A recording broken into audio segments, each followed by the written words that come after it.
vous aujourd'hui sur le développement personnel en général. Pour tous ceux qui ont une fois lu des documents de développement personnel, qui ont suivi des formations de développement personnel et qui ont toujours du mal à se lancer ou ont des difficultés financières. Donc aujourd'hui, je vais échanger avec vous après avoir lu beaucoup de documents et suivi beaucoup de mentors. J'ai décidé de mettre à votre disposition aujourd'hui mon savoir. D'abord, qu'est-ce qu'il faut savoir quand on parle de développement personnel? Excusez. Beaucoup de gens lisent les livres et n'appliquent pas. À un moment donné, se sentent un peu frustrés, ils disent que ça ne marche pas. Je suis un flux du développement personnel. Le développement personnel, ça marche. Ça marche et il y a des gens qui appliquent même les principes du développement personnel sans même s'en rendre compte. Nos parents au village et tout, même dans la nature. Prenons d'abord pour exemple un arbre fruitier que nous appelons le manguier, communément manguier. Vous allez constater avec moi que le manguier donne ses fruits en son temps. Vous allez constater avec moi aussi que le manguier, à la période où nous avons beaucoup de mangues sur le manguier, surtout quand les mangues sont mûres, vous allez constater qu'il y a beaucoup de fourmis sur le manguier. Je me suis posé la question de savoir, qu'est-ce que ces fourmis viennent faire sur le manguier?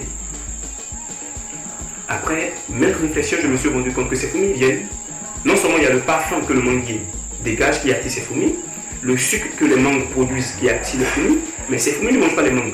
Donc ces fourmis sont là pour protéger les manguiers et les mangues des chenilles, des reptiles et des maraudeurs. Vous voyez, vous savez, j'ai été maraudeur aussi quand j'étais encore jeune.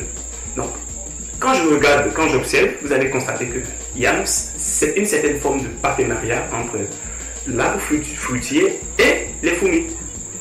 Ces fourmis sont là en quelque sorte comme une forme de gardiens. Parce que vous allez constater que quand les mangues sont mûres, il y a beaucoup de fourmis et qui viennent aux endroits où il y a les mangues mûres. Pour vous dire, mon frère, ma soeur, tu as un projet, tu as un rêve. Tu commences par parler de ton rêve aux gens, il faut que tu protèges ton rêve.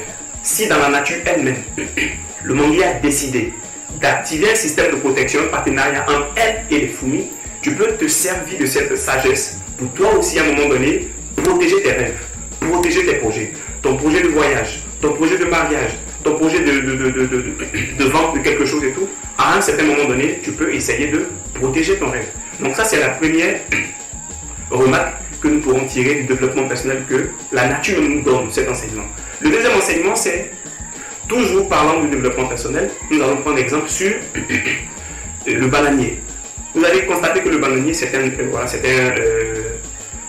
le bananier produit des bananes à son temps. Chaque chose produit ses fruits en son temps. Mais ce qu'il faut constater, c'est que quand le bananier est seul, au début, il produit beaucoup de fruits. À un moment donné, il y a beaucoup de petits bananiers qui viennent à côté. Donc, rapprochez-vous des cultivateurs ou des producteurs de bananes. Ils vont vous dire, quand on veut que le bananier produise de gros fruits, on le sépare. Vous comprenez? On le sépare. Parce que quand ils sont beaucoup à côté, tout le système de nutriments est puisé par l'ensemble des bananiers qui sont à côté. Parce que le bananier se reproduit rapidement. Vous voyez? Donc, je veux attirer votre attention sur cette sagesse. Tu as 18 ans. Tu es encore chez ton père, chez ta mère. Comment tu veux réussir? Tu es en famille, tu as des projets, tu as des idées. Comment tu peux réussir? On ne reste pas à côté de l'endroit où on est né pour réussir. On n'est pas prophète chez soi. Donc nous pourrons tirer cette sagesse-là juste dans le comportement du bananier. Vous voyez le bananier, quand il est à côté, quand tu veux que ton bananier produise de gros fruits, il faut essayer de le transplanter, le déplacer à un moment donné. Ou quand ils sont beaucoup à côté, il faut le déplacer. Donc pour ceux qui sont en famille, tu as 30 ans, tu as 40 ans, tu es encore chez ton père, tu n'es pas dans la loi, tu n'es pas dans les principes même de la nature. Donc un système, un conseil que nous pouvons tirer là, à un moment donné, il faut aller à l'aventure. Il faut s'organiser, il faut aller chercher soi-même, créer son propre milieu. Ça, c'était le deuxième exemple. Le troisième exemple, nous allons parler un peu du cocotier. Le cocotier, vous voyez, c'est un arbre qui produit ses fruits. Ses racines s'enracinent beaucoup dans la terre avant de commencer à produire. Voilà. Il est droit. Nous allons vraiment voir un cocotier penché. C'est un peu rare de voir le cocotier penché. Qu'est-ce qu'il faut savoir? Tu es jeune, tu commences à avoir un peu d'argent, tu ne t'es pas enraciné, tu n'as pas de parcelle, tu n'as pas un projet de vie, tu n'as pas un objectif. C'est toi qui cours dans les bars, qui dépenses de l'argent par-ci, par-là, et quand tu as un petit souci, tu dis c'est les sorciers. Ce n'est pas les sorciers, c'est de la non-discipline. Il faut être discipliné comme le cocotier, être droit comme le cocotier, avoir une vision, s'enraciner d'abord avant de commencer à produire. Tu ne t'es pas encore enraciné, tu veux te produire, tu veux commencer par produire. Vous allez constater des gens qui rapidement ont des enfants ou arrêtent l'école en cours de route parce qu'ils ont voulu s'amuser. Chaque chose en son temps. Il faut d'abord s'enraciner avant de penser maintenant produire des fruits.